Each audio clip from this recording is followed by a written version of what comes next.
Today we will be taking potential energy density and So before that, gravity. Before that, you said Disk outermost point. point. Which point? Disk peripheral point. Okay, right. That also is there. That also I can take. Okay, that I can take first.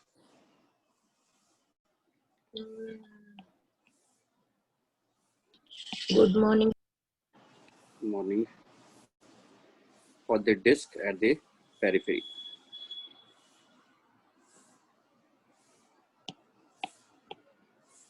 This is a disk. This is a point on the periphery of the disk. And here we have one arc element taken by taking this as radius. Why we are doing that? The reason is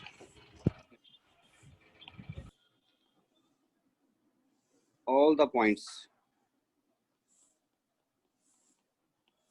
in this will be at same distance from P point. Therefore, I can apply the formula easily. dV P integral, that will be V at P point, which will be equal to minus G into dm divided by small r. Now, understand this small r is not as same as capital R, that is different. Capital R will be the point connecting the center. Theta by 2 we can say, or if both sides is theta, this will be theta by 2. Or if this is theta, then this will become, this half will become 2 theta. Now, let us say theta theta both sides. Theta this side, theta other side. 2 theta this side, 2 theta this side. Symmetrical. This sign is symmetric. Line of symmetry. You know that angle subtended at the center will be double of at the periphery. Yes, sir. Okay. Then we can write dm is equal to lambda into dl. Lambda not in terms of sigma because it is areal density. Sigma into r into 2 theta. Sigma into r into 2 theta into dr, change in r value. But r is equal to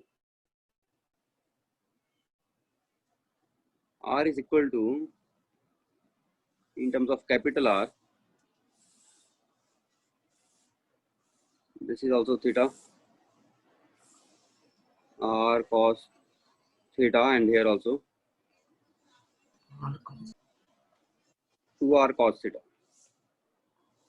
and dr is equal to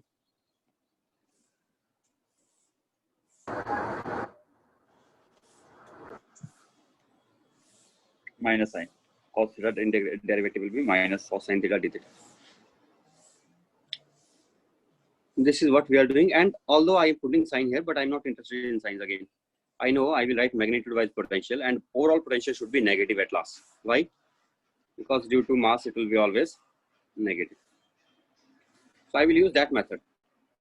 So I'm not worried about the signs right now. I am putting signs, but no need, because even if we don't get the same, the correct sign, I will have to change it at last. What do we get then? Minus G into sigma into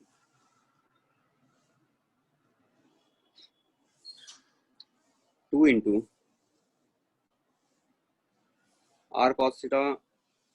R will become, again 2r will come from here. 1 2r will come from the dr. So it will become 2r square. 1 minus will come from there. So it will become plus into 1 sin theta cos theta and then theta. Sin theta cos theta. Wait a second. I think I did. Why should I do that? First, I should And the write minus d sigma into 2 theta into dr into r upon r. R upon r will cancel r. R we don't need to write, no? This Yes, sir. will for us. dv. This will give us v. Finally, v at p.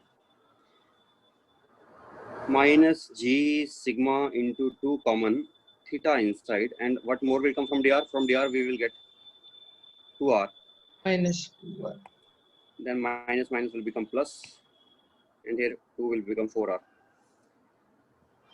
We are left inside only Oh, sine theta d theta integral. This we have to integrate. Do you know the integration by parts? Then you can do it. I late formula. I for inverse trigonometric function, L for logarithmic, A for algebraic, T for trigonometric, and E for exponential. So we have this formula here. If I have u into v integral, I will write as u into integral v minus integral of derivative of u u into into integral of v. v. This whole is again integrated here. Yes. This is what we will do. So one function we will choose for derivative and other we will choose for integration. The integration is complicated for certain functions. So I will choose that one for integration, which is easier to integrate. So I think sine theta will be easy to integrate. It will just give me cos theta, and theta will be easy to better to differentiate because that will be becoming constant. Theta derivative will become 1. Theta will keep for difference. And if I follow this rule also, as we go from this side to this side, the integration becomes easier. Exponential is easiest to integrate. So therefore, we should choose the right hand side ones for integration and left hand side ones for differentiation.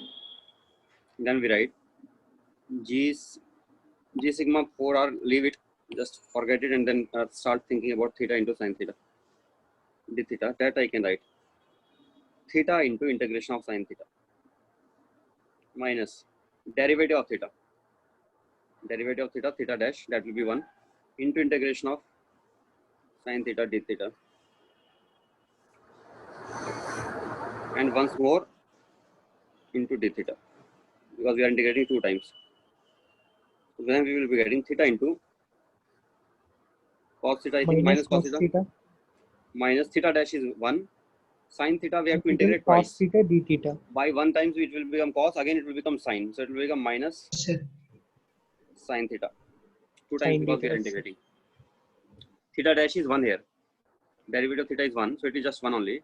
But here 1 integration and again 1 more integration. 2 times we are integrating. Sine theta change into cos, minus cos. And minus cos also changes into minus sine. cos changes into minus sine only, then it will become plus. Yes, sir. Plus sine theta. It will become plus sine Plus theta. sine.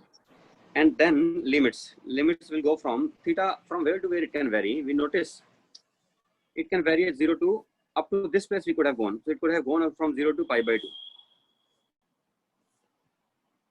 Then we could have written it as pi by 2 into cos pi by 2. That is, the first term will become 0 in both cases when we put upper limit and when we put lower limit. Then we are left with the second term, sin theta term. Sin theta term will give us sin pi by 2 is 1 minus 0. That is becoming 1 only. So this term we are getting as 1 unit. So what is our answer then? VP. VP is coming out to be equal to G sigma into 4R. As I told you in the beginning itself, that we will be finding magnitude wise this way. It is not with sign properly. If we want to do with sign, then again I have to put one more minus sign here. That will be the answer. Why that difference comes sometimes? The reason is, see, I am telling you one thing here now. When we are writing this formula, this DVP formula, then I am putting, okay, DM. Let us think about DM. DM should be positive or not? Positive. It should be positive. Is it positive or negative in our case? It is negative in our case. How? Because dr is negative. How dr is negative? Because as we are increasing the angle, we are putting limits 0 to pi by 2. As we are putting the limits from 0 to pi by 2, then we can see that in that case, the dr value, r is continuously decreasing with the increasing angle. As r is decreasing, so dr is becoming negative. Dr means change in r. Change in r is becoming negative. If it is becoming negative, then here mass itself is becoming negative, and that should not happen. Mass is magnitude wise, it should be positive always. Therefore, Positive, it should be yes. it should be written like mod of dr here. It should be written like mod of dr, which will be equal to minus dr. Means here I should have written minus sign, then it would have been correct. But as I told you, in this little bit of thinking is involved. I have to think properly, and then I have to do all that. So if you want to do without thinking much, then you keep on taking magnitude wise, and in the last you know that okay, something may have gone wrong in the beginning here, and we need not worry about it. But we will put finally answer. This should be correct with proper sign. So finally it should be minus g into sigma into 4r. Finally it should be that. Is it okay? Yes, sir. All right. And next question from here, which comes from here only, that is for self energy for this. So if I know the potential formula, then I can get the self energy also. How? As I do always, we will build up layer by layer. Now ring by ring, I will build up around it. So if I take a small ring element here, which is building around this, okay, then what will be the, as you know, it will be taking more time to draw the ring element. Wait a second. This is a ring element which is building around it. Okay. Now, this is dm element. The formula is dm into Vp. That will be giving us potential energy du. So what will be the self energy finally? That will come out to be dm into g into sigma into 4r into minus sign. That is it. dm will be 2 pi r into dr. 2 pi r into dr, that is area into sigma. That will give us dm. So what do we get then? We get, let us say, constant terms out. G constant, sigma constant, 4r constant. G constant, 4r constant, sigma constant. One sigma comes from here also. Sigma constant. Sigma square. Then comes 2 pi also from here. Then into 2 pi. And then comes from here, from this place, sigma comes, 2 pi comes. And then r dr inside only. RDA inside, sir. Then inside And r DM dr. also Limits inside. from, dm is only converted into this. Yes, sir. Then we are getting 0 to capital R. Total ring radius is, total disk radius is capital R letters. Then we get it as 2G, 1 minus sign was there. That I missed. 2Q, 8 pi R square by 2. It will become, wait a second, that will become R. Finally, okay, let me write final answer only after calculation. 4 pi into sigma square with minus sign. Is it right or not? yes, sir. And here again, sigma will be equal to mass upon area m upon pi r square. Then in terms of mass also I can write, which will become minus g into m square upon into 4 upon pi r. That is u. That is self energy. So in self energy term, you will always see this term always. G m square by r term will always be there. Because by dimensional analysis also we understand that in the numerator there should be product of masses, and in the denominator there should be some distance. So this will always appear. We can check that way, and we have to just remember always with constant terms. Here the constant term is coming out to be 4 by pi. Minus gm square by r will always be there. Here extra term is coming 4 by pi. In case of, if I revise again, in case of solid sphere, what this term was? In case of solid sphere, this term was 4 by 5. In case of hollow sphere, this term was 1 by 2. So this term is always existing. Here this term is little bit stranger, and it is 4 by pi, but I have developed a way to remember it. You know how I can remember it? Just a way to use it is, if I write in that way, it will be easier, I think, to remember. If I take a semicircular ring, for the semicircular ring, sorry, for the ring 2r by pi, it will be right. A For the ring ring, 2r by side for it comes out in terms of semicircular centrum or something. Let me disc, think what sir. it comes. Semicircular disc, it is 4r by 3 pi. No, that was not for this. That was for this, I think. Yeah. Sorry, I forgot to write here. Here I should have written. That is minus g into m upon pi r square. Then it will become 4 upon pi r. Right? That only.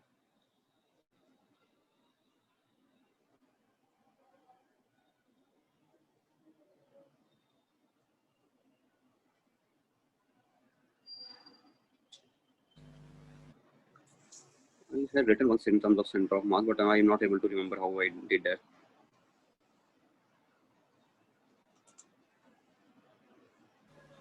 Sir, Mm-hmm. sir, here sigma equal to m by 4 pi r square, no, sir? M by how 4 pi r square? What are we doing here? Okay, okay, sir, okay. It is disk. That is m upon pi r square only. Best thinking is Then, PFA. then it is this only which I have taken here. I think I did wrong here. That's why I was not getting answer. Did I do right? No, it is right only. 0 to r into 2 theta, correct. And Total in taken. terms Total, of semicircular disk only we can write, sir. total I have taken. What we get in terms of semicircular disk center mass, if I want to write in that terms, semicircular disk center mass is 2r by No, that is sir, 4r by 4r by 3 pi. 4r by 3 pi, that is. Then it will become 3gs into RCM of semicircular disk. 3 into gs into rcm of Semicircular. 3 into gs into rcm of okay. Okay, I don't Sir, remember it exactly. sir, I in will the, very sir, once more upward, sir. I have a doubt. There, you wrote, no, sir, integral minus g dm by r. There r is r cos theta, no, sir.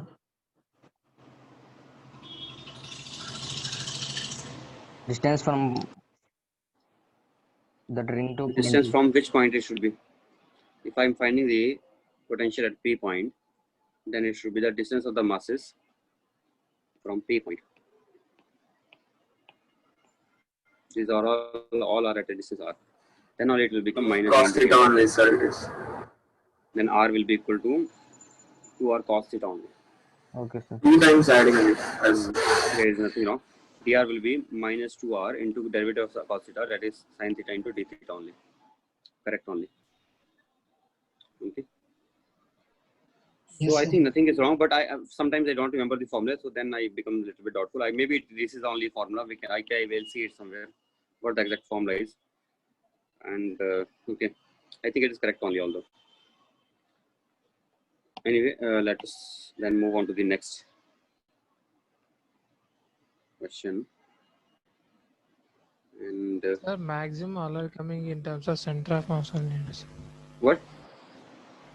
Maximum self energies are we can write in terms of RCM. No, sir. Can we write? How? Sir, for if you take hollow sphere, it is like a hollow hemisphere we can write. Then it Also will for become that is R by 2. r by 2, but in the numerator it is coming out to be 1. It is 1 by 2. It is 1 by 2 r. No. Okay, we can write always in terms of center mass because center mass is written in GS. terms of r.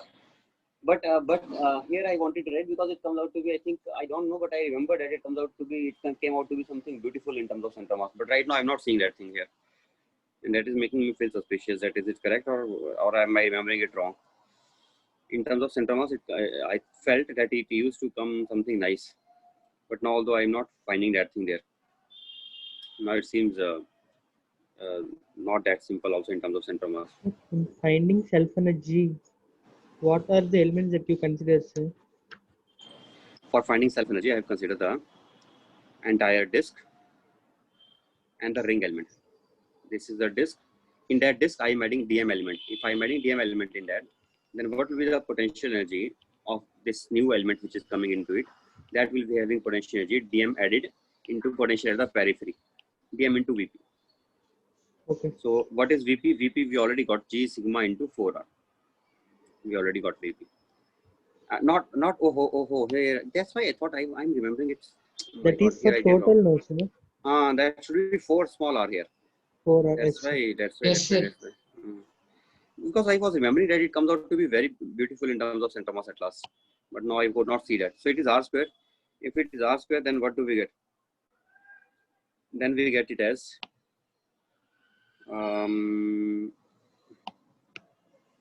let us do it again now. Minus g into r cube by 3. It will become r cube by 3. Then I have to write it as 8 R4 by 8 8 r raised to power 4 into sigma square into pi divided by 3, I think, right? 3. Then I have to put Yes. again sigma as m by pi r square. If I do that, then I get minus g into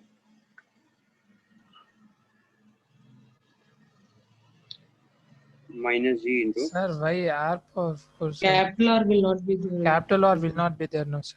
When small R we Capital have R. taken. Let me do it again. In upset Minus 4 capital R you wrote, no sir. 8. This r is not outside.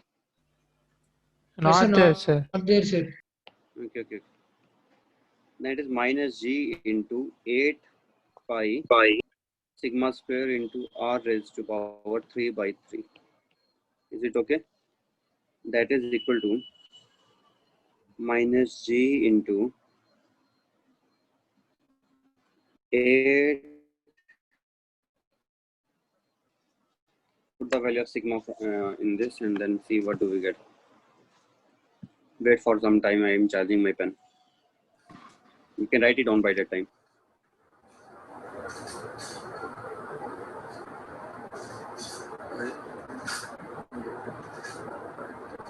Eight m square by 3 pi. But we are getting g. G into 8m square by 3 pi. 8.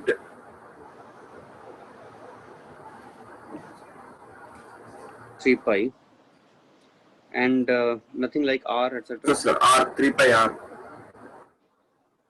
That I was 3 pi r, expecting something like that. I was expecting that it comes. I thought, okay, now it is. I understand it is coming out in the center mass of ring. It's in 4 by 3 pi. Yes, sir. 4r by 3. 4r by 3 pi. If I take 4r by 3 pi and then I become. I don't know what I remembered exactly. Okay, maybe, but now it seems correct only to me. Although that 4r by 3 pi I'm not getting again here, it is something else only. Maybe to the, I don't know, maybe what I remember, I don't remember exactly now. Okay, I will see also whether it is correct or not, but here I was committing mistake. It should be taken g into sigma into 4r only. G into sigma into 4r. Okay. And one more thing I remember. Okay, what was the potential at the center? Do you remember the potential at the center?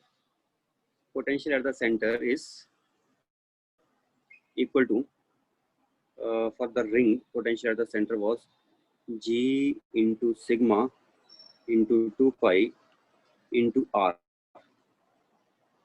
That was the potential at the center. What is potential at the periphery? Potential at the periphery is coming out to be equal to 4G sigma R. 4g sigma r. This is means what times of Vc? This is Vc times 2 by pi, I think so, right? Yes, sir. Right. Now I remember it exactly. It comes out to be this only. Vp comes out to be Vc times 2 by pi. Means if you know the potential at the center, then potential at the periphery, I can write quickly by dividing Vc by pi by 2. Then I will be automatically getting the potential at the periphery. And potential at the center is very easy to remember also. Okay. Anyway, it is correct. I think I remembered that thing probably. I don't know now. And here also I remembered something, but now I'm not able to recall it. Anyway, but now I notice that this is coming out to be correct because I remember this result exactly. That Vp comes out to be Vc into 2 by pi. It is correct. And from there only next we are doing, and there is nothing wrong here, and then this is also correct, it seems. Okay. Now we can go to which other things were there which I wanted to do. One was gravitational pressure, and the other was Potential density. gravitational energy density. So let me take first gravitational energy density formula. No, but I will take gravitational pressure. Gravitational energy density, I think no need. Gravitational pressure. Have they mentioned gravitational energy density? They have not mentioned, I think. No, sir. Gravitational pressure is important. That I will take now only. Gravitational pressure.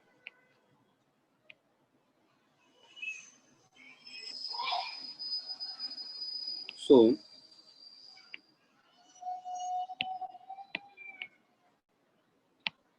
For gravitational pressure, we can take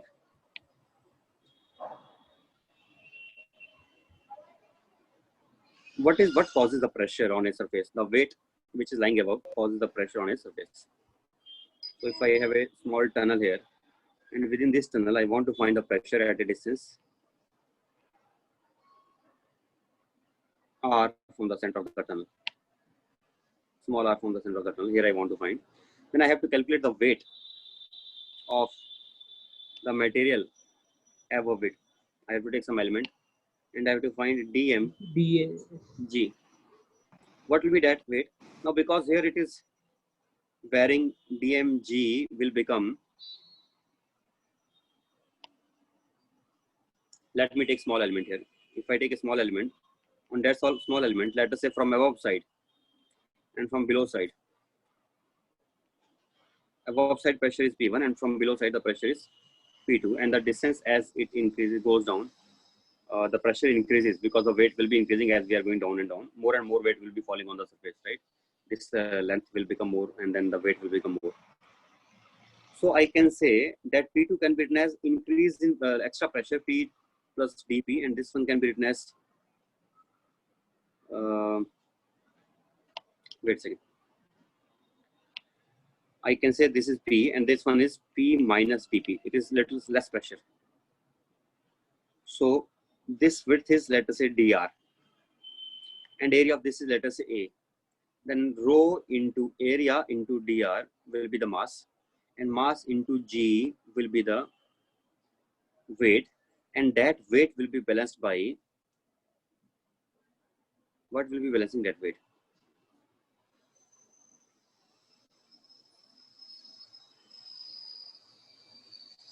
P into area from below, force from below, and from above, force will become equal to P minus dP into area. And this, here there will be weight downwards, dmg. If I equate this, I will be getting, I think, here I will be getting, I think, dP into A or minus dP into A. Minus dP into A seems better. PA upwards, PA downwards.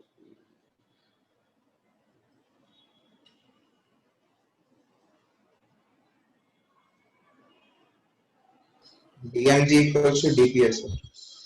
dP I am getting, right? dP I am getting.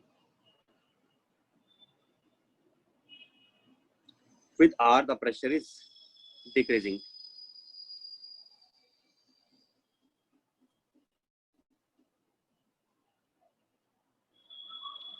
With R, with increase in R, the pressure is decreasing.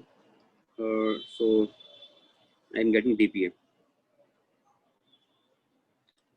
I think, wait, I think I should have taken not minus, I should have taken plus sign only.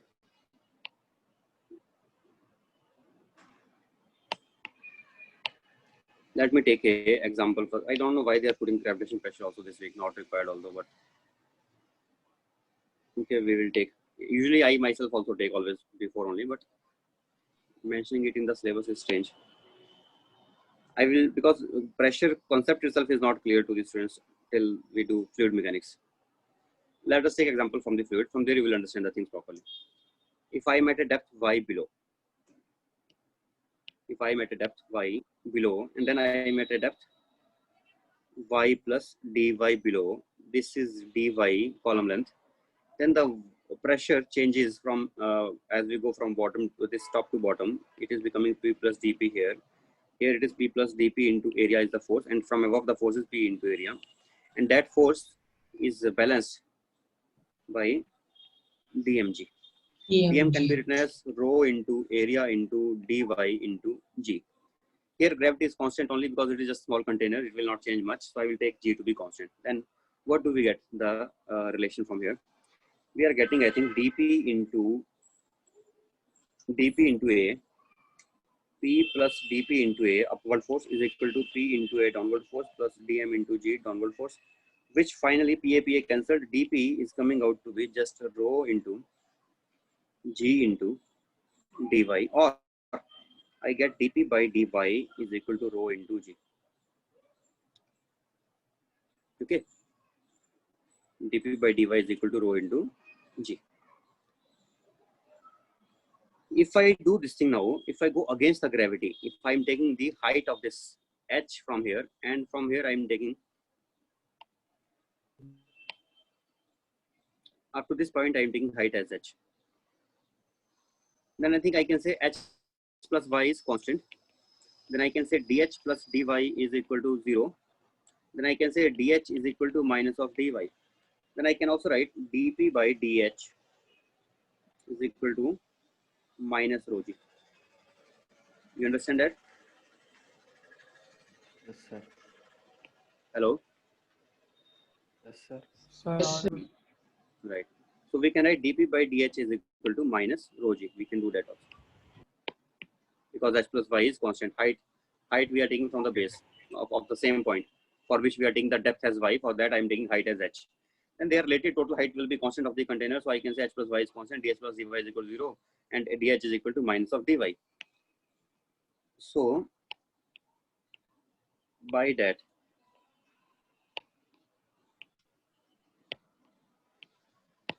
we are getting dp by dh is equal to minus rho g. Is there a way so that I can write both of these in one equation, whether it is dy or dh? Yes, I can do that. I can do like this. I can write dp is equal to rho into g vector dot dr vector. Now let me tell you how it incorporates both, because I'm writing in vector form. So when I'm writing, let us say for dh, then in case of dh is upwards and g is downwards. So this sign Negative. becomes 180 degrees. So dot product becomes automatically 180. But when we are taking g downwards and dy also Same downwards, direction, y also. and same direction, then it is becoming positive. So means this itself incorporates both the formulae. So therefore I should remember this only, and it will be valid for perpendicular case also. If we are moving perpendicularly, then nothing, no pressure changes. So when we are moving this side along any line in horizontal plane only, maybe dx, then g dot dx will become 0. Therefore pressure at the same depth will be same at all the points. Pressure at the same depth will be same as long as we are moving perpendicular to the gravity. But when we are looking in the earth, inside the earth, then we have to move in equipotential lines, I can say. We are moving in equipotential lines where, because perpendicular to the field, there will be equipotential line. So when we are moving perpendicular to field, then in that case, we are getting the pressure also to be same. So pressure is somehow related to the potential. Pressure is somehow related to the potential. You understand that? Okay. So how is it related to the potential? Let us see now.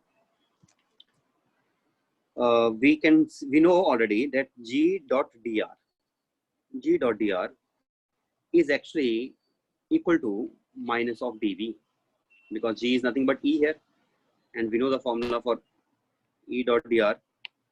Yes, last class we have done, is equal to minus dv. Therefore, g is nothing but e only. I told you before that we can yes, sir. replace g by e. Initially. Sir, So then we can write dp is equal to rho into e dot into dr, which I can write as minus rho into dv is equal to dp. So wonderful relation we are getting. dp by dv is equal to rho. Who would have thought that something called as pressure will be related to potential, and they will be wonderfully giving us dp by dv equal to rho density. Very strange. Normally we don't feel that they will be related to each other. Okay, but yes, they are related to each other, and this will help us a lot. How? Because we know if I assume the density inside the earth to be constant, then quickly I can find out the pressure inside. Rho is constant only into dv. So into dv. quickly we can say pressure will be just equal to minus of rho into v plus some constant we can write. If now how the Degree constant will constant. appear, or I can say like this. I can say potential at from where to where Zero we to should V. go. From anywhere you can go from 0 to r, or you can go Surface. from I think we should not go, we should start from surface. Better to go from surface. Right reason? Surface At is surface I know, the potential, and at r distance, and here pressure at the surface we know it is atmospheric pressure P naught, or it is 0.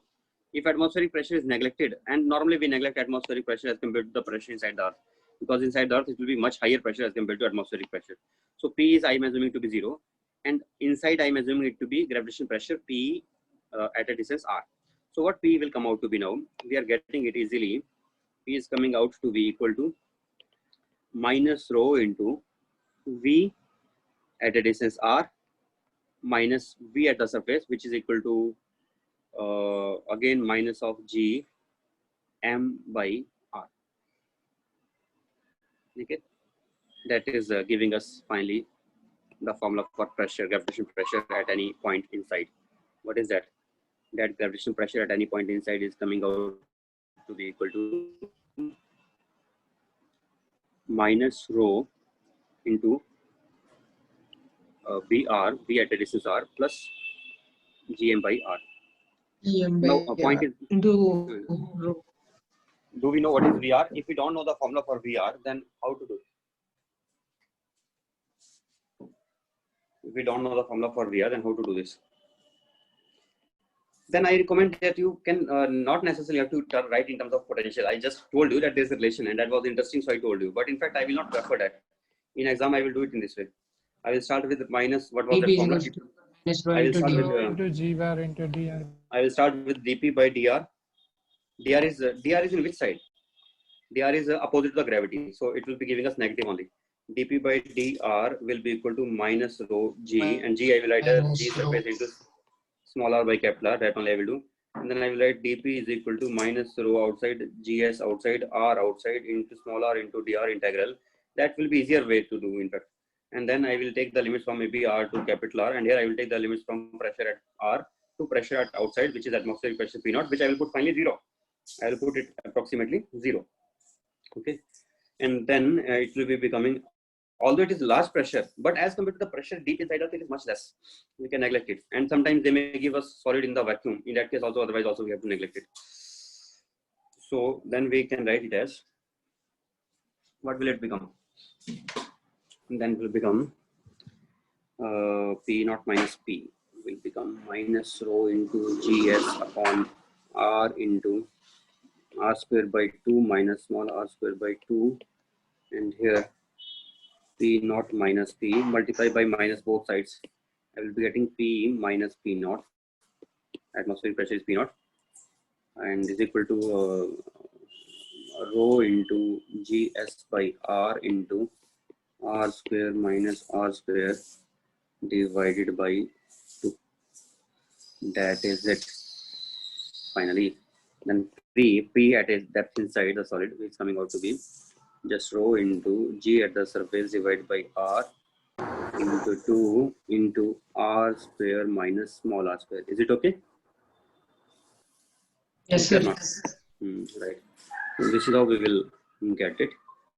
Next, we can have. Next, we can have dp by dr is okay, right? It's okay. Gravitational pressure we found in the inside a solid sphere. What is the gravitational pressure on a hollow shell surface? Hollow shell surface, what will be the gravitational pressure here? If I want to find here, then now in this case there is no such width dp by dr. We will not find that way, but instead of that, here I will use another method to find it out. I told you once last week only that what is the field in the hole? In the hole, I think I have discussed it already. Cavity, sir.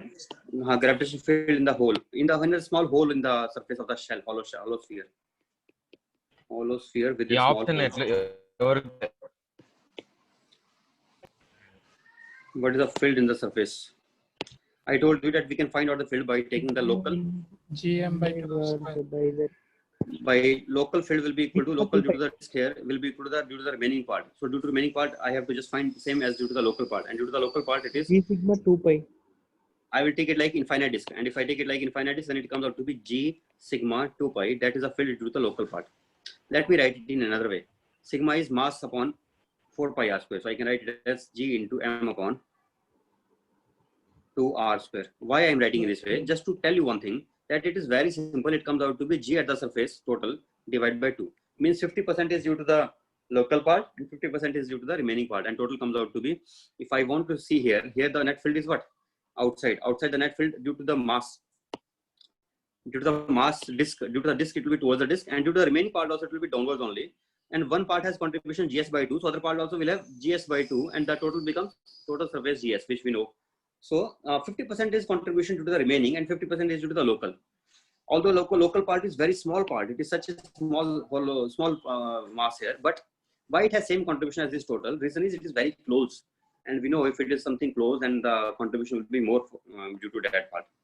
Okay, so we can remember it that the at the hole the field is what is the field at the hole? Field at hole in the hollow sphere will be equal to G sigma 2 pi, which will be equal to G at the surface of the complete hollow sphere divided by 2. That will be in the hole. If I make a hole in that small hole, it should be a tiny hole. Having understood this, now let us fill that hole again with mass. Let us fill it up again with the same material of sigma density. Then I have, and this area is, let us say, dA. Then what will be the mass? Sigma into dA. And what will be the force acting on that? Force acting on that will become dm into that mass into the field due to the remaining masses, GS by 2. Its own field we don't have to take on it. Field due to the remaining masses. What do we get then? Then we get sigma into dA into GS by 2, which is again G into sigma into 2 pi, that, and that is equal to dF. What is dF by dA?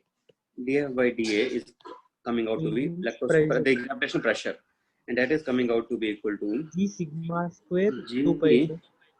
into sigma into sigma square into Square 2 pi, which I can write in terms of GS into sigma. In terms of G surface, I want to write it. In terms of G surface, how to write? In terms of G surface, I can write it as, let me think. G surface is equal to, sigma is equal to G surface by 4 pi G. So G surface square by 4 pi. That will give us 8 pi G. I think, right?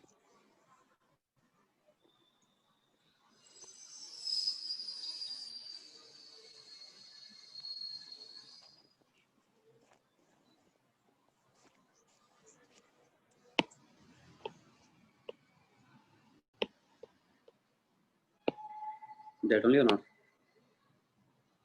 Yes, sir. Yes, sir. That only it is. It is G surface upon 8 pi G. Right.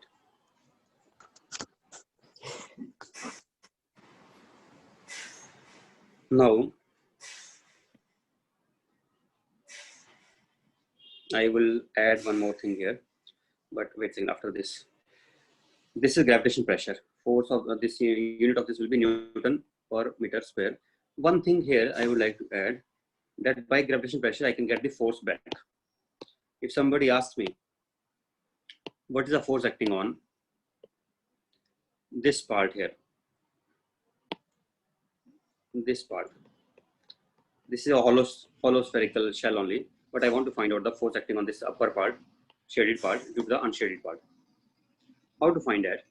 Now I know already that what is the force acting at any place. That will be acting radially outwards due to the pressure, and the value of this will be pressure into dA vector.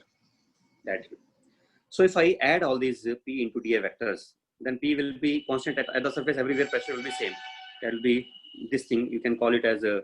You can write it as G sigma 2 pi, G sigma square 2 pi, or you can write this way. But whatever you write, it is constant pressure everywhere on the surface of hollow sphere. We are discussing hollow sphere here. You can write adding also if you want.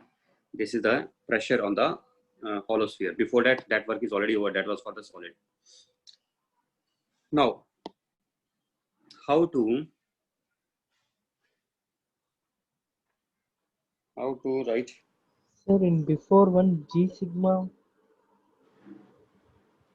pi will be, sir, not 2 pi. Here, GS by 2. What? Where?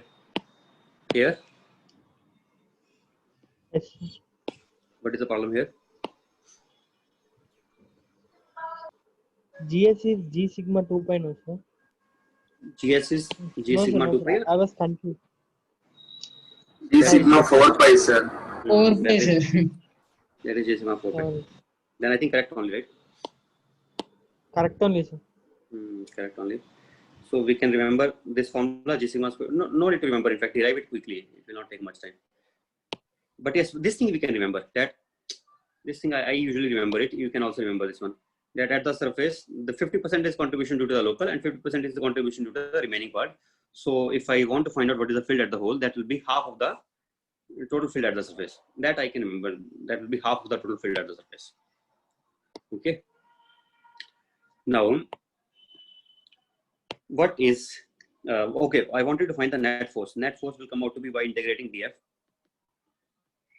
So that will come out to be equal to, let us say this has radius r, and here this is subtending some semi-vortex angle theta. This will be some, it will be in 3 dimensions. It will be like a disc here, which will be separating these two parts, or like a ring will be separating these two parts. Let's say that ring is forming a subtending a cone at the center, and that is having semi-vortex angle theta. Okay. Now df will Okay, become sir. P into dA integral. P is constant taken out. Integral dA.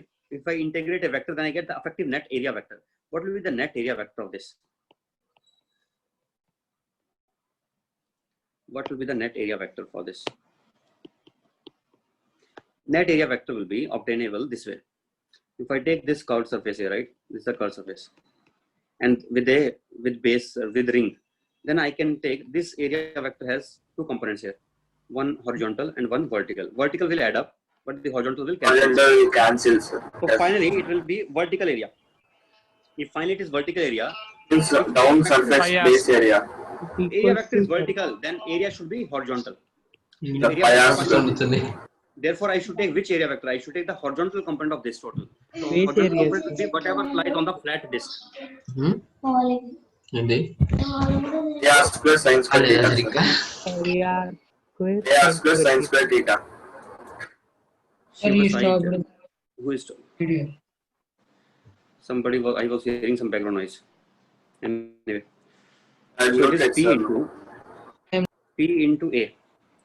Area will be pi into Square r sin square theta, sir. sine square theta. That is F. So simple, we are getting it easily. And pressure we know already, that was G sigma square into 2 pi. So we can get what force. And it is a pulling force, by the way. It is in fact, okay, wait a second. I think I should have taken with negative sign here. Negative, because it is not going away. Area vector we take outwards, but the force is not outwards. Force will be inwards. So it will be opposite of that. But anyway, the method remains same. But this is just telling us direction. Direction will be pulling. It will be inwards. Okay. But magnitude-wise, the force remains this only. P into pi r square sin square theta, and that will be inverse. And gravitational pressure we already know. It is a hemisphere sir. Which is hemisphere? You found force no sir here. That is for hemisphere. Hollow sphere. How will it be for hemisphere? There is no hemisphere drawn here. It is a hollow sphere. And this, in the hollow sphere, this part, this shaded portion, on this part, this upper part, I am separating the two portions by a plane. By a plane I am separating, by this green plane. This green plane which I am taking here to separate these two parts, that what is the force exerted, gravitational force exerted by one part on the other part? That is what we are asking. What is the gravitational force exerted by one part on the other part? Okay. Okay, sir. That only we are asking here. I may ask another question if you want. I can ask here, what is the force of internal tension or the normal in between the surfaces? That also I can ask. Now that will be exactly equal to, that will be in this direction from all sides it will be acting. Okay, this way. And that will be balancing the gravitational force of one part on the other. Therefore, the things are in rest, because there cannot be just one side force and other side also has to be there. So other side there will be some magnetic force acting in such a way which is just balancing this force. Magnitude wise, that force will also be equal to this only. Then only they will be cancelling each other. So that magnitude wise, the force which is acting from exerted from one side to the other side the electromagnetic force, that will be equal to the gravitational force which is there, and then this thing will be at rest. When I'm saying electromagnetic, does not mean there has to be some charge, some charged bodies. Electromagnetic means normal direction is also electromagnetic. The friction is also electromagnetic force. Normal direction, friction, etc. Those are also tension, etc. Those are all electromagnetic forces. Okay. So on this part, the force acting will be something like this. Sorry. This way, this way, this way. This will be acting from all sides. Similarly, backside also. And this will be balancing the gravitational forces which are acting inwards. And net gravitational force we have already found. These forces will be balancing each other. But somebody may ask this question now. Rather than asking the net force, they may ask, what is the normal direction acting? This, let us call it like normal, or maybe tension we can call it. But tension, this is not like pulling away, pulling force. It is like a pushing force. So we can treat it like normal also. What is the normal acting per unit length, we can say, between these two surfaces? Then we know the total force. Then we know what will be the force acting on per unit length. We can find that also. Can we do it or not?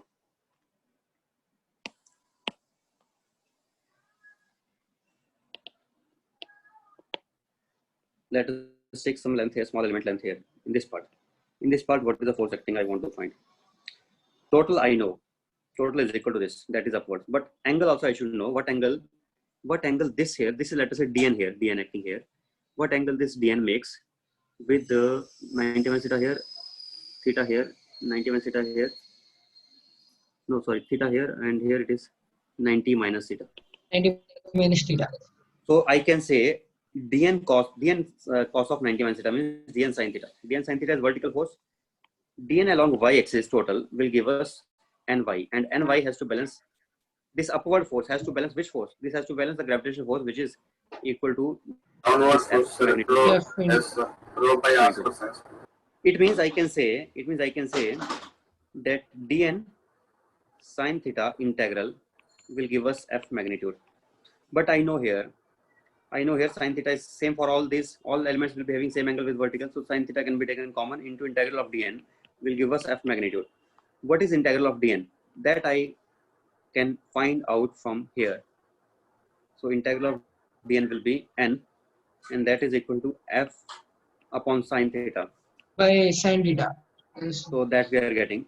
And then they are asking normal per unit length. So upon what is the length? Length is 2 pi r sin theta. N upon 2 pi r sin theta, that is normal per unit length. What that will be? That will be giving us F upon 2 pi r into sine square theta. That will be normal per unit length. Length, which length we are talking about? Obviously the length of this circumference in this part, it will be acting from all sides, right? So what is that normal per unit length? That is coming out to be P into pi r square sin square theta, or sin square theta cancelled, pi cancelled. What remains?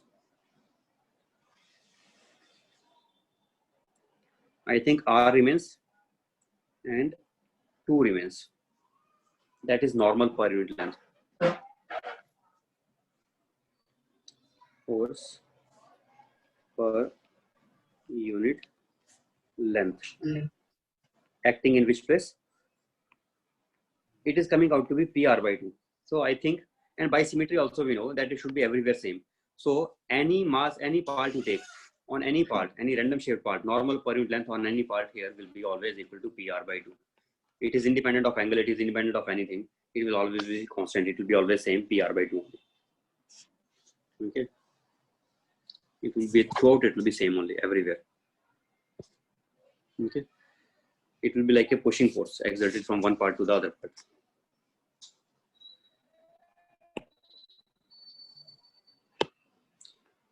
If I take a mass, this mass, and I hollow sphere mass, and I change its radius, means I am increasing its radius.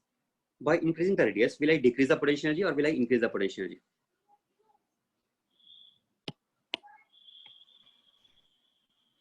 By increasing the radius, will I decrease or will I increase the potential energy?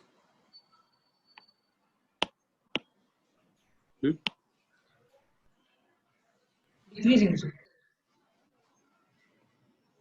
diagram is not correct. I should have taken a small element. Okay, you assume it to be dr.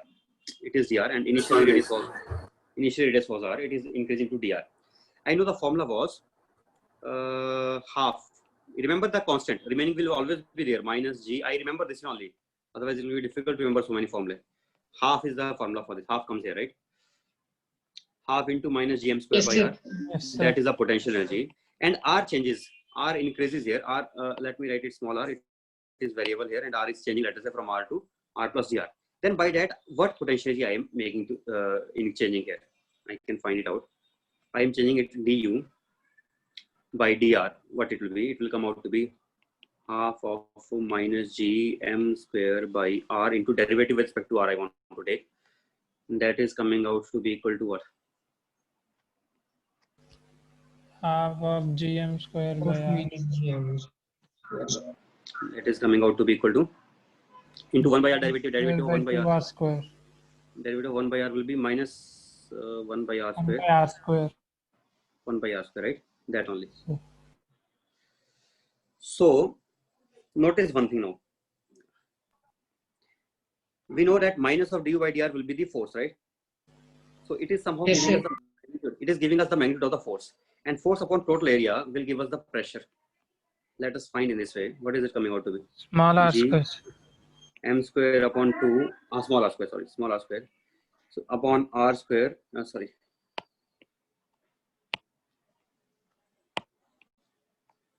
4 pi small r square. What do we get next? 1 by 2 into this is coming out to be r square and 4 pi r. Sorry, 4 pi r is what 4 it will become. 4 pi r is what 4 it will become. But I know m upon 4 pi r square is sigma. I want to write it in terms of sigma. Then I will be getting it as, because before I was getting in terms of sigma or not?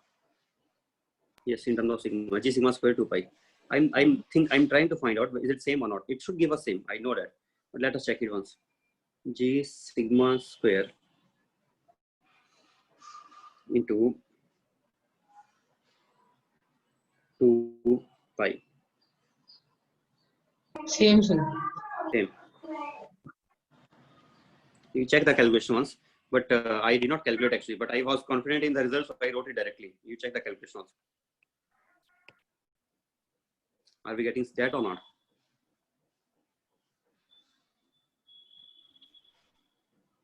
Yes, sir. Getting same, sir.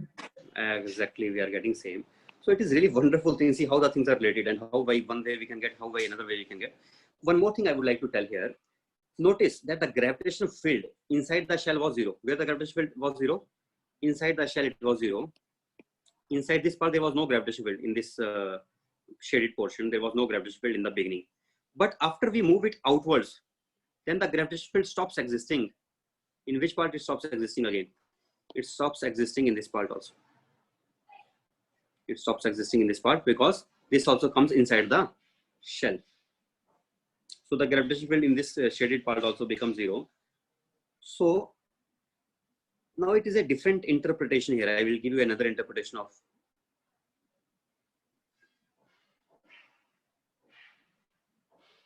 Let us say at any instant of time, I am taking small element by element, I am bringing it here and I am bringing it here, this side. Right? If I take one element of area dA and I am bringing it here, it will also be of nearly same area dA, as this dr is very small. So this will be nearly like a cylinder only. It will be very close, right? So dA. Now when we go from here to here, we move it from here to here. Let us say we are doing some work against gravity to bring it away, and then the potential energy is decreasing, as we know that increasing. Sorry, potential energy is before I said decreasing. I think, right? I was saying it wrong. Potential energy increases. Potential energy increases. It has negative sign. You remember? If it becomes less in negative, then it actually increases. Yes, R sir. is increasing. If R R is increasing, increases, potential then energy magnitude wise decreases. potential energy is decreasing. But actually potential energy is also increasing because it has negative sign here. Increasing, sir. So we Yes, are sir. doing some work against gravity and it is increasing. So if we are doing some work against gravity and we are increasing the potential energy, then we want to find out how much is the change caused by us to make it go from here to here? Wait a second, let me check once now.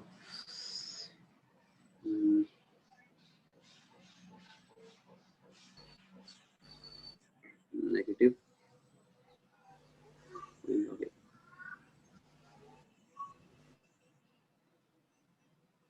Potential energy is decreasing or not?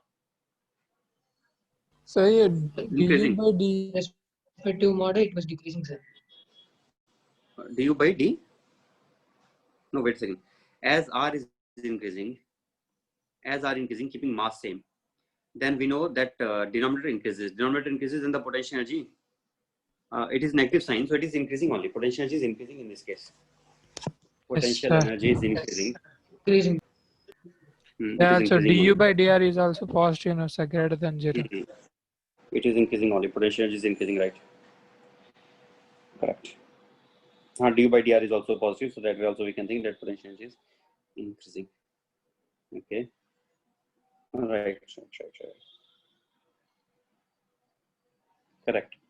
Okay, so fine, it is okay. Now let us just leave it. Sigma. Okay.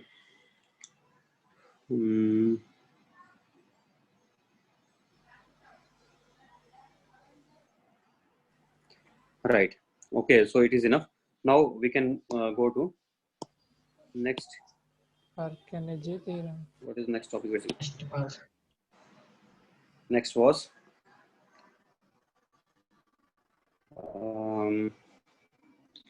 gravitational self-energy done. Yes, questions based on, okay, wait a second. Questions based on estimation. Estimation based questions. Means estimation and scaling. Last time also we did, this time also. Sometimes we may not be able to tell the exact value, but still we may be able to estimate. Or sometimes we may use the concept of scaling to tell the value. For example, this question was once asked in 2-3 years back. It was asked in KVPY, and before that also this question was actually popular. It is not like from there only it originated. This question was quite popular before that also. We knew about this question, but it appeared in KVPY also. Question was like this: the center of cube has, but it was asked in electrostatics. But we can ask similar question for gravitation also, although it was asked for electrostatics at that time. The center has potential V, then what will be potential at the corner? The center has potential V, then what will be the potential at the corner? This is the question. We want to find V dash here. And what we know, V is given to us. Like 8 cubes joining. Yes, exactly. By 8 cube joining, we can do it. Yes, sir. If I take 8 cube Yesterday, joining, last time we did, sir.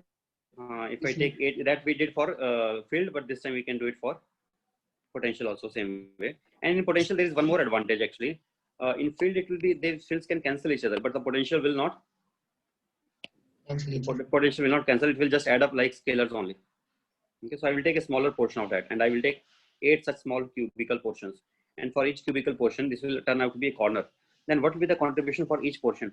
I think equal contribution. So V by 8 for one. But now, unfortunately, this was A side length. Then this side length is also becoming A by 2. So for A by 2, I know the potential at the corner is V by 8. Then what will be potential for A at the corner? Now I have to check by dimensional analysis. I know V is equal to minus Gm by R. That is equal to minus G into rho into length cube upon length. So it will become density into L square. So it is proportional to L square. So as the length is doubled in this cube, the length is doubled, then potential should become how many times? It should become 4 times. 4 times. Therefore, V dash should be what? V dash should be V by 8 was at the corner when it was A by 2 length. But when length is doubled, then it will become into 4. Then the potential should become V by 2. So if the potential at the center is V, then the potential at the corner must be V by 2. Is it okay? Okay, sir. Right. Just by dimensional analysis. Here we are doing dimensional analysis. We don't know the formula, but then also we can understand that if at one corner it is this, then at the corner of a bigger cube, what it will be, we can tell in that way. Okay. So while applying the dimensional analysis, I can ask for this point also. Some point which is not even touching it. The point which is at a distance, at a specified angle, at a distance, let us say at an angle, certain angles with all sides, though the direction cosines are given. And with the same direction cosines, I can take here also. But then if this length is doubled, then that length also should be doubled. Then I can find at other points also which are not even touching it. I can find in those points also. Okay. Right. Now, next we can have estimation based questions. Estimation we can do in this also. For example, I told you before that I can take a bigger sphere and I can take a smaller sphere, and I can find the potential here due to bigger and due to smaller. And this cube is in between those two. It is neither that big and not that small. So its potential will be definitely somewhere in between those two. Estimation also can be done in that way, that what its potential at the corner could be. So we can estimate it. Okay. Next we can have, what is next for this week? I think Kepler's laws, we should start now. Work energy theorem, sir. Work energy. Oh yes, that is also there. Work energy theorem is also there. Work energy theorem, sir. Work energy theorem is also there.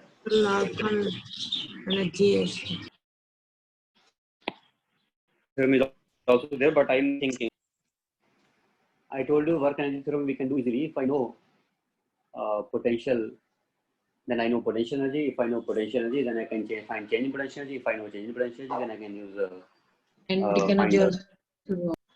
I can find out what is the work done. Work done is equal to work done by external force to move the object slowly is equal to change in potential. You can listen again. Work done by external force to move the object slowly is equal to change in potential energy. Okay. Work done by external force to move the object slowly is equal to change in potential energy. And work done by internal conservative force is equal to negative of work done by internal conservative force is equal to negative of change in potential energy. Work done by external force. Here I have to add slowly, in slowly moving, because otherwise, actually work done by external force is not equal to change in potential energy, it is change in mechanical energy. But slowly. But And if I say work done by external force to move Slowly means slowly, kinetic energy will be 0. then change in kinetic energy will be 0, then it will be just change in potential energy. These things we will keep in mind, and then we can do any question, no problem in that. And conservation of mechanical energy we can apply if there are no non-conservative forces, or if non-conservative forces are there and some external forces are also there, and those are total work done by them is coming out to be 0, then we are left with work done by conservative forces only. And then work done by conservative forces will be equal to change in kinetic energy, means minus delta U is equal to delta K. Then we can say delta U plus delta K will be equal to 0, or I can say that mechanical energy change is equal to 0. So I can say mechanical energy is conserved. So conservation of mechanical energy principle we will use based on these ideas, that there should not be any non-conservative force or external force doing work, or combination of these two net work done should be 0. Then we can apply the conservation of mechanical energy. Next we have Kepler's laws. I will take some examples based on this energy conservation also, but those will automatically come in Kepler law chapter as well. Let us take that only then. Kepler's laws.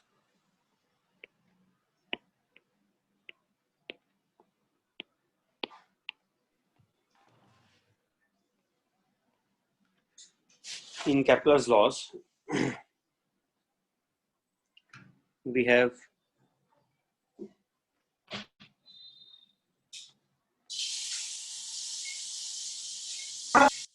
Sir, questions based on estimation and that only I explained, no?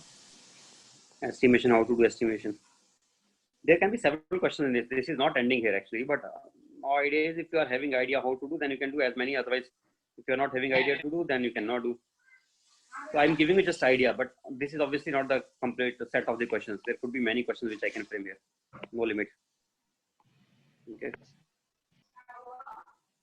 After completion concepts we made us. Extra questions I can take later on. See, I can ask such questions also if you want more questions on this type. This is here given maybe, and for this right angle triangle, here potential is given. Here potential is given VA. Here potential is given VB. Find potential on the other side. If it is given that this side length is B, this side length is A. find V. What is given to us? VA, VB given. What we want to find? We want to find V in terms of maybe angle theta. In terms of angle theta. No need to write in terms of B and A. In terms of angle theta, we can do it. How to do? I recommend you to break it into, this is sigma mass density and uniform mass density. You try it yourself, and if you don't get answer, you can ask me tomorrow. You can break it into Okay. two right angle triangles, and these both right angle triangles will be similar to the bigger triangle. This will be similar to the bigger triangle. Then at this point, I can find the field due to one right angle and the other right angle, and then I will add those two, and that will be the net field here. Now somebody may ask me how to find due to the one triangle here. How to find due to one triangle, this part. How to find due to this part. Any idea? E into dr. Due to this, we will find out by using scaling. We know for the bigger one. Then I will see which points are corresponding points, which are corresponding. For example, it is A, it is B, and it is, let us say, C. Then here it is A, and this is maybe consider D, C. So in ADC, triangle is proportional to it is similar to which triangle? It may not be similar to ABC. ADC may be similar to BAC, or it may be similar to BCA. You have to be careful which point corresponds to which point. Once you are able to find which point corresponds to which point, then you can quickly tell that this side length is now in what proportion. If I know the side length is in that proportion, then I will use the formula V is directly proportional to. Now again, here I have to write again dimensional analysis. Again, I have to do. It will not be proportional to L square this time. Reason is formula. Let us start with formula minus GM by R. Mass is this time sigma into area, sigma into length square upon L. So this time V is coming out to be just proportional to L. So when we are discussing about areal mass density, then it comes out to be proportional to just L only. Then it comes out to be just proportional to L. Okay. That is how we will do. Okay. Okay, sir. Right.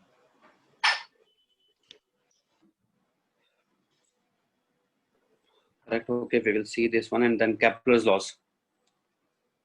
Kepler's laws we have in which. Sir, but in NCERT, first only given, sir, Kepler's law. So what is the problem? What is the problem? We can teach in many ways, different ways we can write, and different ways we can write the books, different ways we can teach. Okay. There is no such hard and fast rule that we should take this first and then the other thing. Kepler's laws are these. Nowadays, these are no more laws actually. Laws means what we call as laws. Those statements or those formulae are called as laws which cannot be proved, but which can be only verified experimentally. But there is no proof of those. If somebody asks me to derive force is equal to mass into acceleration, we cannot derive it. We start from here and we derive other things. But this we never derive. We only conduct experiments and we see that yes, it is coming out to be correct in every experiment. So it is a law. So there was a time when Kepler's laws were treated like laws probably at that time because they were not knowing the reason behind these, but they were thinking that these somehow always are valid. But why these are valid, nobody knows. So these were laws at that time. But Newton now proved these laws later on using his laws of motion. Then these are we call these laws, but these are like we can say theorems which can be proved from something, starting from some axioms, starting from something we can prove. Then this is like a theorem now. It is no more like a law. Noise Okay? is coming, sir. You are getting noise. Yes, sir. There is no noise here actually. I don't know why you are getting noise. It is very silent here. Sir, somewhat noise was coming. Sir, I think not from you, sir. Some others. No. It is not from others also. Actually, I am not hearing. Otherwise, I will also hear that. From you only, sir. Something it is from your side only because I am also not hearing, and I am also not making. Then it may be from your side only. Kepler's No, laws. it was not coming. So starting with our first law. First of all, law of orbits. What does that mean? That the Kepler's law states that let us say this is sun.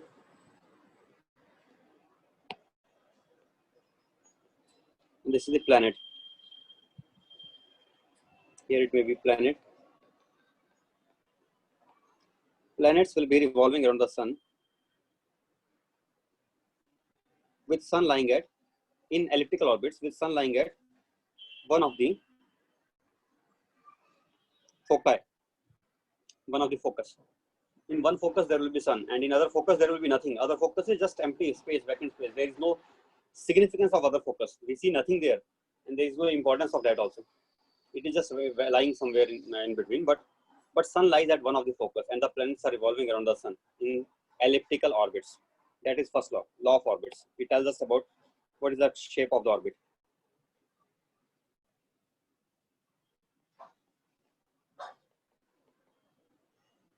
It tells us about the shape of orbit. So what is the shape of orbit? Orbits are Elliptical. elliptical orbits with sun at Okay. one focus. At one focus, right? This is this law, and second is few more things I can tell about this elliptical orbit. I think we should understand how this elliptical orbit is. Let us few properties of ellipse we should know. That will help us to do the problems fast. One, I will take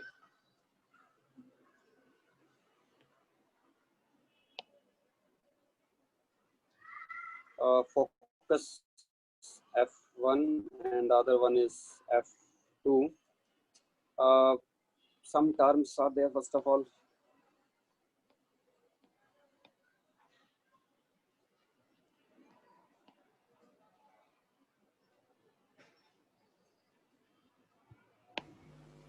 Major radius. this is called as this is represented by 2a. Major axis 2A. 2a, and half of this obviously this is center at the origin.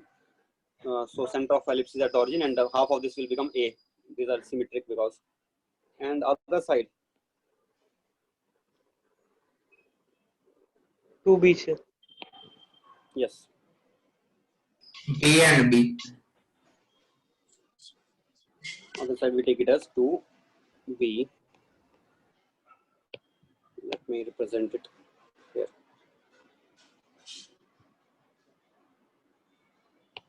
It is 2b, and half of this obviously will become b. This is done, but a few more things if we know, then it will be easier for us to do certain problems. So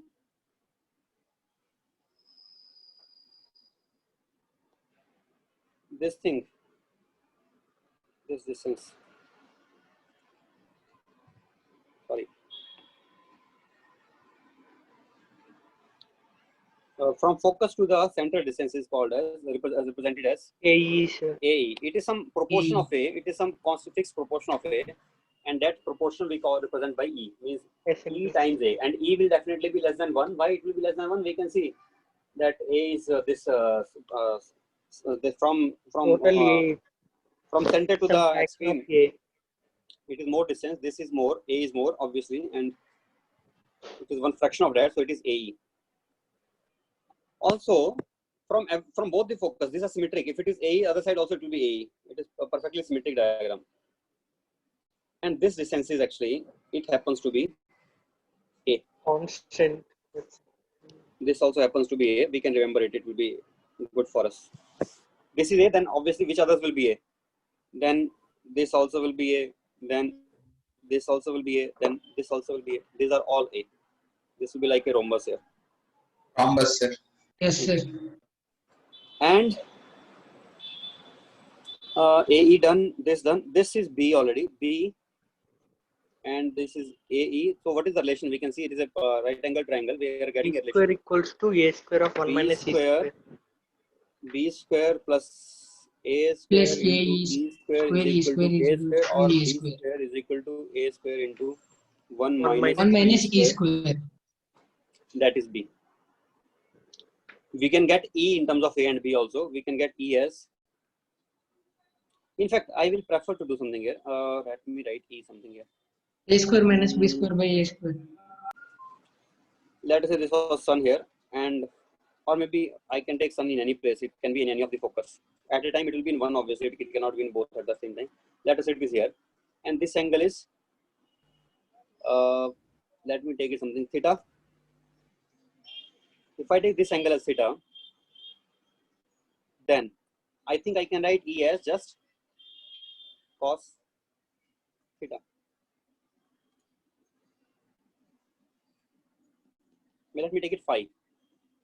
It is phi, and then I can write it as just AE upon A, this base upon hypotenuse, that will be equal to cos phi. That is cos phi. So we know that it is just this angle, cos of this angle, we can tell that, right?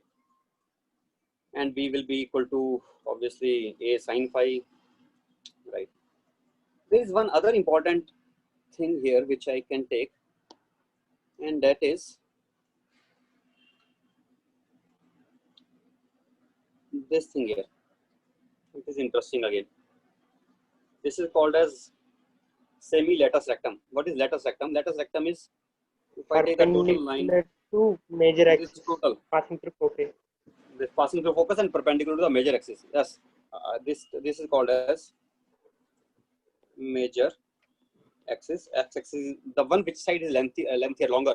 That is called as major axis, and the one side which is smaller, that is called as minor axis. So this axis is minor axis, y-axis, and here x-axis is the major axis. So the one which is perpendicular to the major axis and also passing through focus, that length, that chord length, we call as, Lattice rectum. yes, we call it as latus rectum. We call it as latus rectum. So, and half of this will obviously called as semi-latus rectum. Semi-lattice. Semi-latus rectum. And why is it interesting? Because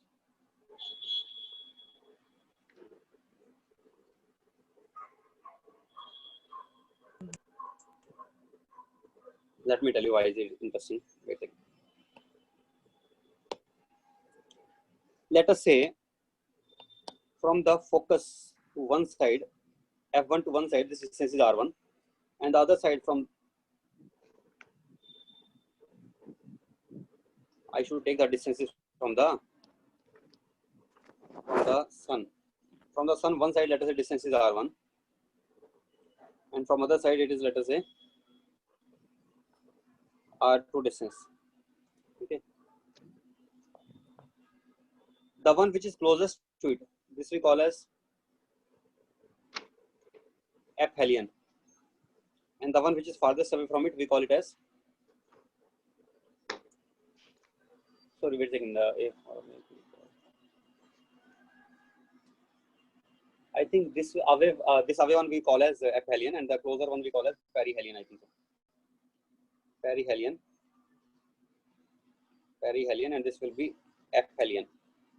Just name of the point which is farthest and the name of point which is closest in the orbit, that is called as peri and aphelion. A for away, I remember this way, A for away. So aphelion, and for P it is the other one is perihelion, the one which is closer. Let us say the perihelion distance, up to the perihelion the distance is R1, and up to aphelion the distance is R2. Then R1 is, what is R1? R1 will be, I think, A into 1 minus E, A minus AE, and R2 will be equal to A into 1 plus E. 1 plus C. What is R1 R1 R2 is into equal R2? to A square into 1 minus E square. 1 minus E square. So I wanted to say that B is actually geometric mean of B equal to R1 R2. aphelion and perihelion. B is the geometric mean of these two. B is the geometric mean of the closest distance and the farthest distance. And A is arithmetic mean of R1 plus R2 by 2. A obviously will be R1 plus R2 by 2. A is the closest distance is R1 and the farthest distance is R2 in the orbit. Then the mean of arithmetic mean of those is A, and the geometric mean of those is B. And this semi-latus rectum also is something interesting. This I think comes out to be equal to harmonic mean. I think so. I remember it right. Then it is harmonic mean, it seems. Can we prove it? We can prove also by the equation of ellipse. We can prove it. We can find it out. if you write the equation of ellipse, what is the equation of ellipse? The equation of ellipse will be, I think, Square by x a square plus y by a square square plus by a square plus y square y by square b by b square square. is equal to 1. 1. Yes, sir. that it is. So at this point, if I want to write something at this point's coordinates, then let this, I want to find this distance, semi-lattice rectum distance. What should I call it? Maybe, I don't know how they represent it in maths. I'm forgetting the way to, okay, let me see into Google quickly. I think H, How do sir. they represent it in maths? I think it is H. Do we L represent by square. P? H, I think we H. represent by P. I remember, I think we represent by, By L, I no, P, wait a second, let me see. Semi-lattice rectum. Semi-lattice rectum of ellipse. Semi-lattice rectum in ellipse. Of ellipse.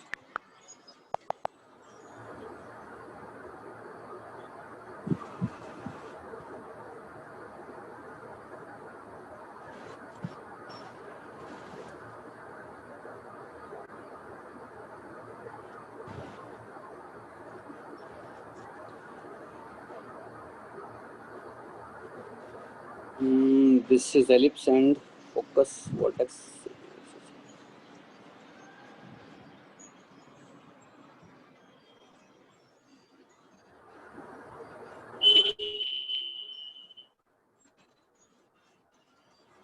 P. See here, Yes, sir. Yes, they are sir. representing by P. We represent it by P, B, A, other things of the same only. So we represent it by P. Okay.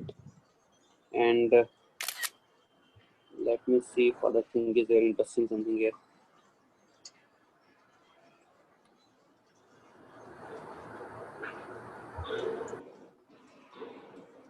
It is in much detail, we don't need that much, but for us this is enough. Directrix something is also there, but that you need to study in mathematics. I will not explain those things. What is directrix? What is that? I will just explain the fundamental things which we need sometimes for physics. Okay, that's enough. Now, let us come back to that. The standard notation is P only. So, what do we get now? We want to find P. How to find P? This is P, and this distance obviously is something which is in terms of P and 2A, I can write. Means let this point be P here. So this is F1, Pf1 plus Pf2. P2F1 plus P2F2 will always be constant. That is the property of ellipse, and that will always be equal to total distance 2A. Why it is equal to 2A? Because this is constant. So if I take P point at this place, then P2F1 plus P2F2, that will obviously give me R1 plus R2, which will be equal to 2A. Okay. So what is Pf1 here? Pf1 is here P, and what is the other one? Other one is P square plus AE into 2 whole square, and that is equal to that root of this is equal to 2A, right or not? 2a minus p whole square equals P minus 2A Now let whole us square is equal to P square plus 3. then by solving it we are getting P. Just try to obtain value of P to me, give it to me, and I want this value preferably it comes out in terms of R1 R2. How to write in terms of R1 R2? Then I have to convert E etc. a is You convert as you also R1 plus convert in R2 by 2, R1 sir. R2. At last we will convert. I think first let us get answer of this P in terms of A and E only. Let us try to do that. We will, after that we will be converting this. P square plus A square into 4 into E square is equal to P 2A square plus square 4A square. E square minus 4AP. P square we Then can P square cancelled. Then we are left with P is equals to 4A square into 1 minus E square by 4A, sir. 4AP, and then again 4A cancelled, then we get A So A square into 1 minus C by A. is equal to P, I think. Right? Yes, sir. Yes, sir. That is P. Then this thing I can write as A, and I think if I multiply by A and I divide by A, 4A we can cancel, sir. Then B square by A we will get, sir. P equals to I will be getting B divided by B square by B A. square And by that is A. interesting now. Yes, sir. Now it is Okay, easy let to us obtain. simulate. Quickly we can tell what it is. Quickly we can tell. See, B square by A means B Harmonic square is mean. R1 R1, R2 by S, sir. Same, so harmonic mean. by Harmonic mean. R1 plus R2 by R2 2. by That 2 is R1, R2 by R1 P. plus 1. So do we call it harmonic mean or not? 2 R1 Yes, R2 sir. plus 1 R1 plus R2. Harmonic mean. Mean of R1 and See, R2. it is really interesting. It is really interesting. We found all the means in this. In terms of R1, R2, we are getting 3 means. One is arithmetic mean, one is geometric mean, and one comes out to be harmonic mean. This is harmonic mean. P is harmonic mean here. Not only this, P has one more significance here. You will come to know its significance when I will ask you what is the radius of curvature in aphelion and what is the radius of curvature in perihelion. First of all, you should be knowing that radius of curvature in perihelion and aphelion will be equal. Why? Because these are symmetric diagrams here. And how to find the radius of curvature? If you remember the formula of radius of curvature in terms of the function we can get V by per this formula, 1 plus dy by dx square Into whole raised to power 3 by 3 2 by 2. Yes. divided by And plus, sir, d square y by dx square, right? Or 1 plus dx by dy whole square raised to power 3 by 2 divided by d square x by dy square. Both are equivalent. yes, sir. We can Reciprocal choose, we we can can choose any one as x, we can choose any one as y. I will prefer to choose sometimes when dy by dx becomes infinite. When dy by dx becomes undefined, then I will not write in terms of dy by dx, then I will write in terms of dx by dx dy. by So dy. Yes, sir. here I will choose this. So dx by dy will not be infinite here. Dx by dy will be 0 here. In this case, dy by dx is infinite, but dx by dy in this case dx by dy is 0. Is it correct or not? Dx by dy in this case will be 0. So if I get 0, then I will be getting 1 upon d square x by dy square. That will be the radius of curvature. How to find d square x by dy square? Let us go to the equation. Equation was x square by a square plus y square by b square is equal to 1. Let us find dx by dy first. X square by a square is equal to 1 minus y square by b square. If I write the differentiation, I get 2x by a square into dx by dy is equal to 1 minus 2y upon b square. No, 1 is not there, 0 it will become. Derivative when you are taking, it will become 0. This. Again, I think I need to differentiate once again. 2 gets cancelled. I want to differentiate once again. So I will have to write dx by dy is equal to y upon b square into a square upon x. And I have to differentiate once again to get d square x by dy square. Let us do that once again. What do we get? D square x by dy square will be equal to a square by b square constant. Derivative of dy of y upon x. What that will be? That will be a square by b square into, use the rule of this product rule also we can use. If I want, I can derive that way also. 1 by x plus derivative of y, derivative of x y into dx by minus 1 by x square into dx by dy into y. That will be. Now, what is dx by dy? Dx by dy is 0 here. That is gone. Then we are left with a square by b square into 1 by x.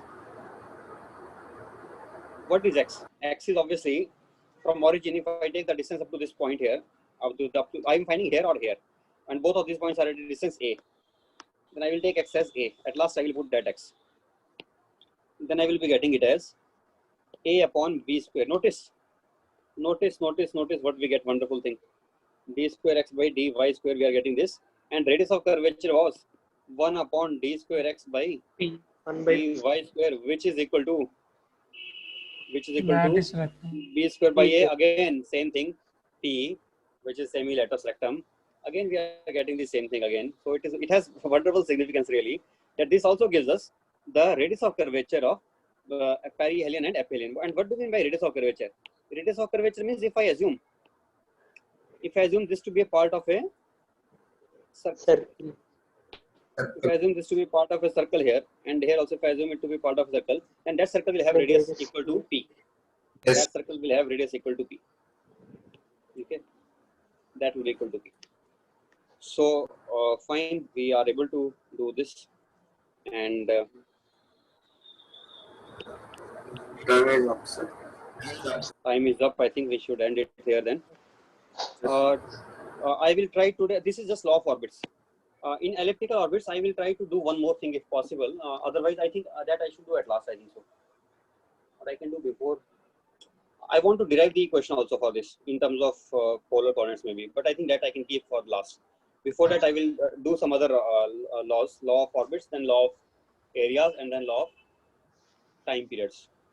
These three laws I will explain. After that, I will do in detail. Okay, so let us end it here now. Okay, sir. Okay, sir. Okay. Thank you.